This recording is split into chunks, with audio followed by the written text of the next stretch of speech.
Sir ने इतनी तारीफ कर दी है कि अब सोच रहा हूँ कि क्या बोलूँ, ये समझ में नहीं आ रहा है। लेकिन एक पवन सर ने बहुत अच्छी बात कही थी कि हमारे हिंदू समाज में पहले से ही महिलाओं का जो स्थान है बहुत ऊपर रहा है।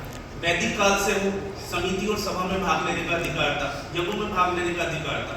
पर जैसे जैसे लोकतंत्र का अर्थ होता है कि लोग की आवाज, पब्लिक की आवाज जैसे जैसे कम होती चली जाती है, वैसे वैसे महिलाओं के स्थान को अलग कर दिया जाता है। उत्तर वैदिक काल में देखने के लिए मिलता है महिलाओं से बहुत अधिकार छीन लिए जाते हैं और बाद में राजतंत्र जिस तरीके से विकसित होता है महिलाओं से अधिकार धीरे धीरे छीन लिए जाते हैं। तो मैं हिंदी का हूँ तो हिंदी में नारी विमर्श की बात करूंगा। हिंदी साहित्य में आधुनिक काल का उदय जब होता है तो व्यक्तिवाद केंद्र में आ जाता है, व्यक्ति केंद्र में आ जाता है। और जब लोकतंत्र विकसित होना शुरू होता है भारत में तब महिलाएं भी केंद्र में आ जाती हैं और एक नारी विमर्श हिंदी साहित्य में एक विधा उभर कर सामने आती है।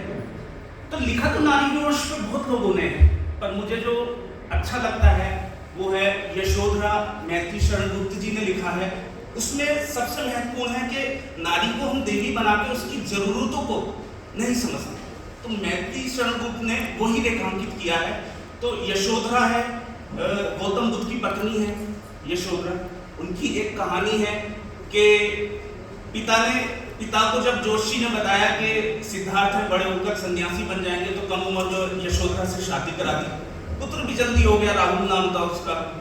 लेकिन एकाएक सत्य की खोज में जब महात्मा बुद्ध रात में ही घर को छोड़कर चले गए तो यशोधरा उसकी व्यथा निकल के आती है कि आखिर उसका क्या दोष था, आखिर क्या दोष था कि उसके प्रभु, उसके स्वामी बिना बताए आधी रात में चले गए और छोटा सा पुत्र था।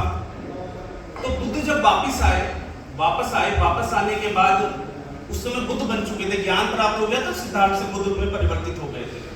तो यशोधरा उनसे मिलने नहीं गई। जब राजभवन में आए, शाक्य वंश में उत्पन्न थे, तो खुद वे उनके कक्ष के बाहर गए।